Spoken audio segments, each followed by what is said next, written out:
Hello everyone, this is Arun Kumar. Welcome to the conceptual GS classes. तो हमारी class है 10th जो साइंस का फर्स्ट चैप्टर चल रहा था अक्रिया एवं समीकरण, ये उसका लास्ट पार्ट है जिसमें आज हम इम्पोर्टेंट एमसीक्यू करेंगे और इन एमसीक्यू के माध्यम से हम वो एमसीक्यू पढ़ेंगे जो हमारे एग्जाम की दृष्टि से महत्वपूर्ण है। उसी के साथ साथ हम पूरा चैप्टर का रिवीजन भी इन एमसीक्यू के माध्यम से कर लेंगे। तो चलिए फिर आज को स्टार्ट करते हैं। आज इसी के साथ हमारा फर्स्ट चैप्टर भी फिनिश हो जाएगा। कल से हम अपना नया चैप्टर सेकंड स्टार्ट करेंगे, अम्ल एवं क्षार। तो चलिए फिर आज के इस लेक्चर को स्टार्ट करते हैं। तो सबसे पहले हम देखते हैं हमारा फर्स्ट क्वेश्चन है। हमारा फर्स्ट क्वेश्चन है किसी अपक्रिया के पदार्थ का उपचयन कब होता है। यानी किसी अपक्रिया में पदार्थ का उपचयन कब होता है, जिसमें हमारा फर्स्ट ऑप्शन है जब ऑक्सीजन की वृद्धि हो, जब हाइड्रोजन का ह्रास हो, या जब हाइड्रोजन का ह्रास हो, मतलब ऑक्सीजन का ह्रास हो। यानी तीन ऑप्शन दिए हैं हमारे पास। तो मैंने जब आप लोगों को उपचयन अपक्रिया पढ़ाई थी तो मैंने बताया था अपक्रिया में जिसमें हम ऑक्सीकरण या उपचयन अपक्रिया बोलते थे। तो जो इसमें मैंने बताया था आप लोगों को कि जिसमें क्या हो, ऑक्सीजन की वृद्धि हो और हाइड्रोजन क्या ह्रास हो, वह अपक्रिया हमारी क्या कहलाती है, उपचयन अपक्रिया। तो इस हिसाब से इसका जो हमारे ऑप्शन सही हो जाएंगे तो हमारा ऑप्शन डी सही हो जाएगा, ए और बी दोनों, क्योंकि ये दोनों ऑप्शन है। चलिए हम नेक्स्ट क्वेश्चन को देखते हैं। सेकंड क्वेश्चन है हमारा, किसी अपक्रिया में पदार्थ का उपचयन कब होता है। ये जस्ट उसका उल्टा है। तो हम समझते हैं कि किसी अपक्रिया में उपचयन कब होता है। तो जस्ट जिसकी विपरीत अपक्रिया तो आप लोगों को अच्छे से बताया था मैंने, जब अपचयन हो रहा था तो अपचयन में क्या होता था, ऑक्सीजन का क्या होता था, ह्रास। तो यहाँ क्या हो जाएगा, ऑक्सीजन का ह्रास हो जाएगा और क्या होता था, हाइड्रोजन की वृद्धि। इस हिसाब से हमारा ऑप्शन डी सी हो जाएगा, बी और सी। आई होप आपको इसका आप रिविजन भी कर पा रहे हो और समझ भी पा रहे हो। तो नेक्स्ट को देखते हैं हम अपना नेक्स्ट क्वेश्चन।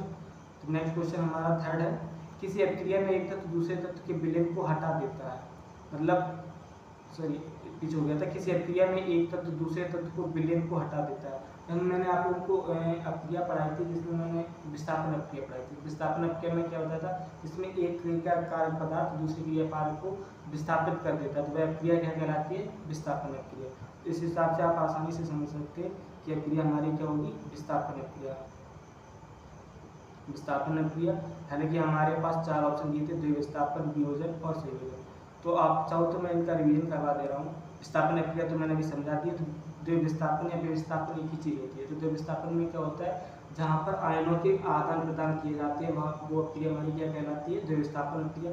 बात वियोजन की जाए तो वियोजन जब मैंने पढ़ाया था तब आप लोगों को बताया था कि वियोजन अपक्रिया में क्या होता है, भाग कारकों के प्रभाव से जब कोई एकल पदार्थ अपने ही लघु घटकों में विघटित हो जाता है तो वह वियोजन अपक्रिया कहलाती है। वियोजन अपक्रिया को मैंने तीन प्रकार से बताया था, विद्युत वियोजन, प्रकाश वियोजन और ऊष्मा वियोजन।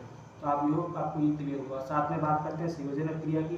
तो संयोजन अपक्रिया को मैंने बताया था वह रासायनिक अपक्रिया जिसमें दो या दो से अधिक अपकारक मिलकर एकल पदार्थ का निर्माण करते हैं, संयोजन अपक्रिया कहलाती है। तो इस हिसाब से मैंने आपको इनकी डेफिनेशन भी कन्फर्म करा दी और इनका आपका रिवीजन भी हो गया। चलिए नेक्स्ट क्वेश्चन को देखते हैं। तो चलिए फिर नेक्स्ट क्वेश्चन देखते हैं। नेक्स्ट क्वेश्चन हमारा, ऊष्माशोषी अपक्रिया किसे कहते हैं। फिर बताइए ऊष्माशोषी अपक्रिया किसे कहते हैं। तो इससे हम समझते हैं ऊष्माशोषी अपक्रिया किसे कहते हैं। इसकी डेफिनेशन दी है, वह अपक्रिया जिसमें ऊष्मा अवशोषित होती है। दूसरा ऑप्शन नंबर 2 हमारा, अपक्रिया जिसमें ऊर्जा उत्पन्न होती है, ए और बी, या इसमें से कोई। तो मैंने आप लोगों को ऊष्माक्षेपी और ऊष्माशोषी अपक्रिया दो पढ़ाई थी। मैंने ऊष्माक्षेपी पढ़ाई थी तो मैंने उसमें आपको बताया था कि वह रासायनिक अपक्रिया जिसमें ऊष्मा उत्पन्न होती है वो ऊष्माक्षेपी कहलाती है और जिसमें ऊष्मा का अवशोषण होता है वो ऊष्माशोषी कहलाती है। तो बात यहाँ की थी ऊष्माशोषी किसे कहते हैं। तो यहाँ सीधी सी बात है, अपक्रिया जिसमें ऊष्मा अवशोषित होती है वो हमारी क्या कहलाती है, ऊष्माशोषी अपक्रिया कहलाती है। इसलिए ऑप्शन हमारा जो ए है वो करेक्ट हो जाएगा। चलिए नेक्स्ट क्वेश्चन को देखते हैं।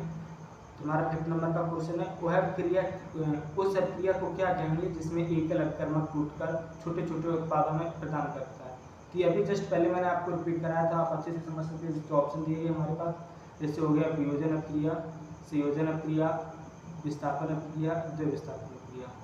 मैंने अभी आपको जब मैं पढ़ा रहा था तो मैंने बताया था कि वियोजन अपक्रिया में आपको मैंने अभी एक्सप्लेन किया था कि वह रासायनिक अपक्रिया जिसमें भाग कारकों के प्रभाव से उसके ही लघु घटकों में टूट जाते हैं, उसकी ही होगी। तो कहा गया था एकल अपकरण टूटकर छोटे छोटे उत्पाद बनाता है। जैसे जब ए बी होता था टूट करके A+B में निकल जाता था। जैसे H2O क्या होता था, O2 अलग होता था और H2 अलग हो रहा था। तो ये वियोजन अपक्रिया थी ना, तो ये हमारा ऑप्शन ए सी हो जाएगा, वियोजन अपक्रिया। और मैंने अभी आपको संयोजन अभिक्रिया बताई थी, विस्थापन जो विस्थापन को एक्सप्लेन किया ही था। तो चलिए फिर नेक्स्ट आगे में देखते हैं। क्वेश्चन नंबर 6 है हमारा, वह अभिक्रिया जिसमें 2 या 2 से अधिक अपकारक मिलकर एकल उत्पाद का निर्माण करते हैं अभिक्रिया को क्या कहते हैं। तो मैंने जस्ट अभी आप लोगों को बताया था, जब मैंने अभी क्लियर कर रहा था तो सभी अभिक्रियाओं को मैंने कंफर्म कर दिया था। तो आप लोगों को पता है कि संयोजन अभिक्रिया कहलाती है, क्योंकि संयोजन अभिक्रिया में क्या होता है, डेफिनेशन होती है वह रासायनिक अभिक्रिया जब एक या एक से अधिक अपकारक मिलकर के एकल पदार्थ का निर्माण करते हैं। तो यहाँ बताया था एकल पदार्थ का निर्माण करते हैं, तो हमारी संयोजन अभिक्रिया हो जाएगी, वियोजन होगी नहीं, क्योंकि वियोजन में क्या होता है, वो एक यौगिक से अलग अलग उत्पाद निकलते हैं। और विस्थापन आपको पता है कि जो एक दूसरे को विस्थापित करते हैं, तो विस्थापन में क्या होता है, जो आयनों में आपस में अदला बदली की जाती है। तो चलिए फिर नेक्स्ट क्वेश्चन को समझते हैं।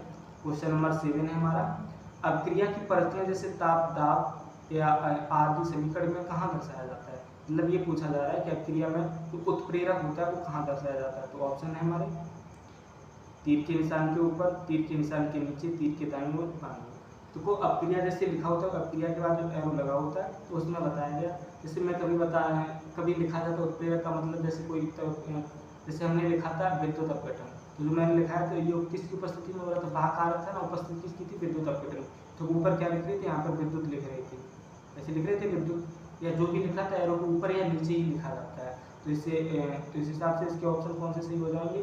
तो ऑप्शन हमारा तीर के निशान के ऊपर, तीर के निशान के नीचे, यानी ऑप्शन डी करेक्ट होगा। आई होप आपको ये क्लियर हुआ होगा। नेक्स्ट समझते हैं। क्वेश्चन नंबर 8 है हमारा, ऑक्सीजन की उपस्थिति में मैग्नीशियम विवन के दहन की रासायनिक समीकरण क्या होगा।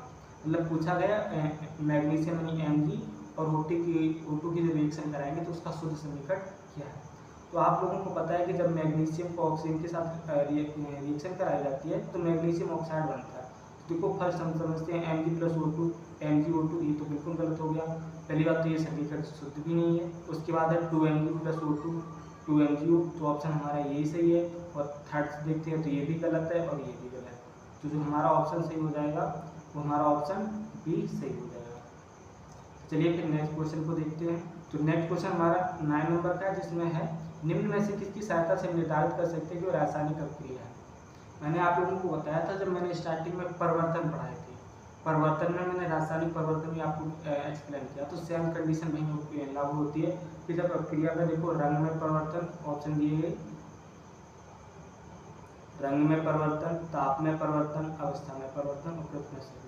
तो मैंने बताया था जब रासायनिक अभिक्रिया होती है तो उसके रंग में भी परिवर्तन आता, ताप में भी परिवर्तन आता और अवस्था में भी परिवर्तन आता। सपोज करने के लिए मैं आप लोगों को बता रहा हूँ, जैसे लकड़ी का जलना है, लकड़ी को जब जलाएंगे तो इसमें क्या होगा, रंग में भी परिवर्तन आएगा, जलने के बाद कलर चेंज होगा, तापमान टेम्परेचर में भी परिवर्तन होगा और अवस्था में भी परिवर्तन होगा, क्योंकि लकड़ी लगने के बाद क्या हो जाएगी, राख बन जाएगी। तो आई होप आपको ये क्लियर हुआ होगा। ऑप्शन इसका डी करेक्ट है। नेक्स्ट क्वेश्चन को देखते हैं। क्वेश्चन नंबर 10 हमारा, दी गई रासायनिक अभिक्रिया किस प्रकार की अभिक्रिया, जहाँ दिया गया, हालांकि इसमें थोड़ी गलती होगी, आप समझ लेना। यहाँ था BaCl2 H2SO4, एरो लगेगा बीच में, और BaSO4 2HCl, ये है शुद्ध समीकरण। हालांकि इसमें टाइपिंग मिस्टेक है, तो आप लोगों को बताना है ये किस प्रकार का समीकरण है। योगात्मक समीकरण है, निराकरण अभिक्रिया है, अभिक्रिया थी, या अवक्षेपण अभिक्रिया है, या उपयुक्त में से कोई नहीं।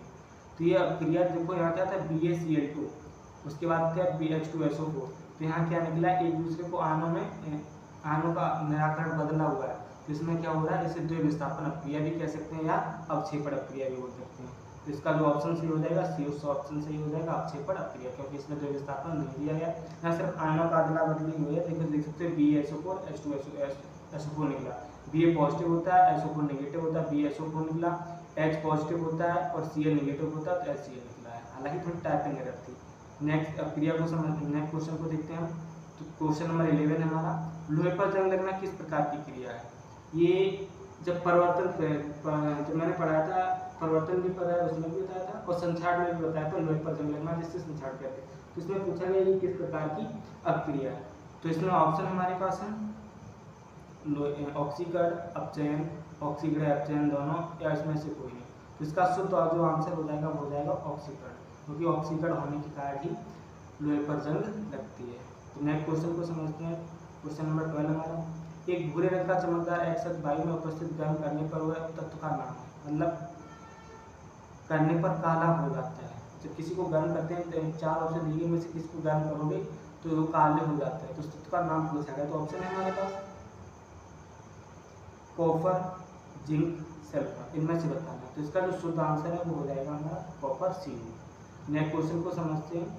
क्वेश्चन नंबर हमारा 13 है, हमारे शरीर में भोजन का पचना किस प्रकार की क्रिया है। ये देखो ऐसे भी पूछा सकता है कि किस प्रकार की क्रिया है, या ऐसे भी पूछा जा सकता है कि किस प्रकार का परिवर्तन है तो शरीर में भोजन में पचना। मैंने बताया था शरीर में भोजन का पचना जो परिवर्तन है वो रासायनिक परिवर्तन है, और इसमें अपक्रिया की बात की गई तो हमारे पास ऑप्शन है, आप समझ सकते हो, अपघटन अपक्रिया, ऑक्सीकरण अपक्रिया, उदासीन अपक्रिया, अपचयन अपक्रिया। हालांकि इसमें से आप लोगों को पता है कि अपचयन अपक्रिया अच्छे से पता है, जिसमें क्या होता है, अपचयन में हाइड्रोजन की वृद्धि, ऑक्सीजन का ह्रास होता है। उदासीन का जो न्यूट्रॉन होता है ये इसमें नहीं दिया जाता है, लेकिन जब हम अम्ल साथ पढ़ेंगे तो उसमें पढ़ेंगे, क्योंकि अम्ल की क्रिया जब जल से करा दी जाती है तो उदासीन हो जाता है। ऑक्सीकरण है नहीं, तो कॉमन सी बात इसका ऑप्शन ए करेक्ट हो जाएगा, यानी अपघटन क्रिया। नेक्स्ट क्वेश्चन को समझते हैं। 14 नंबर क्वेश्चन हमारा, कार्बन को वायु में जलाने पर कार्बन डाइऑक्साइड गैस बनना, ये किस प्रकार का उदाहरण है। तो हमारे पास जो ऑप्शन है, जो ऑप्शन आप लोग देख सकते हैं, संयोजन का, विस्थापन का, जो विस्थापन का, वियोजन का। आप लोगों को अच्छे से पता है, यहाँ देखो बात की गई थी कार्बन को वायु में जलाने की, यानी यहाँ ये कहने का इनका मतलब है कि कार्बन मतलब सी हो गया हमारा, और प्लस क्या हो गया, ऑक्सीजन को वायु में जलाने पर। तो ऑक्सीजन और CO को मिलाकर बनते हैं, तो हमारी जो अपक्रिया बनेगी वो बन जाएगी CO2। अब इनका मतलब ये था कि जो CO2 बनती है किस प्रकार की अपक्रिया। तो आप लोग कॉमन से देख सकते हैं, यहाँ पर जो हमारे अपकारक है वो CO और उत्पाद एक निकल रहा है। तो ये किसकी पहचान है कि जब 2 या 2 से अधिक अपकारक मिलकर एकल पदार्थ का उत्पादन करते हैं तो कौन सी क्रिया होती है, संयोजन क्रिया। तो आप आसानी से कह सकते हो कि ये संयोजन क्रिया, विस्थापन है नहीं, विस्थापन है नहीं, वियोजन है नहीं। तो आई होप आपको इसका भी आंसर कन्फर्म हुआ होगा। नेक्स्ट क्वेश्चन समझते हैं। क्वेश्चन नंबर 15 है, ZnSO4, सॉरी इसमें भी थोड़ी टाइपिंग है, बीच में एरो लगेगा, ZnSO4H2 दी गई क्रिया किस प्रकार की क्रिया है। तो यहाँ आपको बताना है किस प्रकार की क्रिया है। ऑप्शन को देखते हैं, हमारे ऑप्शन है संयोजन अक्रिया, वियोजन, सॉरी विस्थापन अक्रिया, वियोजन, विस्थापन। तो इसमें से बताना आपको कौन सा। आपको मैंने बताया संयोजन तो है, आपने अभी जस्ट वैसे संयोजन का एग्जांपल देखा था। उसके बाद हम देखते हैं वियोजन अक्रिया, वियोजन भी नहीं है, विस्थापन और विस्थापन, इनमें से बताना है। तो आप लोगों को मैंने जब पढ़ाया था विस्थापन अक्रिया, तो मैंने क्या बताया था, उसमें एक क्रियाकारक पदार्थ दूसरी क्रियाकारक को एक दूसरे से विस्थापित करता है, जो अधिक क्रियाशील होता है। तो यहाँ देखो ZnH2SO4, यहाँ Zn ने H2 को विस्थापित किया, क्योंकि H2 से अपेक्षा Zn अधिक क्रियाशील होता है। तो ये कौन सा क्रिया हो जाएगी हमारी, ये क्रिया हो जाएगी विस्थापन क्रिया। तो आई होप मैंने आपको इंपॉर्टेंट क्वेश्चन भी कराया और इसके साथ साथ पूरे चैप्टर का रिवीजन भी करा दिया। आपने अगर सही से किया होगा तो आपका पूरे चैप्टर का अच्छे से रिवीजन हो गया और इंपॉर्टेंट क्वेश्चन छांट के लाया था, जिससे एग्जाम में आने की संभावना भी हो सकती है। तो आई होप आपको क्लियर हुआ होगा। तो आज की इस वीडियो में इतना ही रखते हैं। कल हमारा नेक्स्ट चैप्टर स्टार्ट होगा अम्ल एवं क्षार, तो उस वीडियो को देखना जरूर मत भूलिए। तो आज की इस वीडियो में बस इतना ही, फिर मिलते हैं कल एक नए लेक्चर के साथ। तो आज की इस वीडियो में आप सभी लोगों का बहुत बहुत धन्यवाद आज की इस वीडियो में जुड़ने के लिए।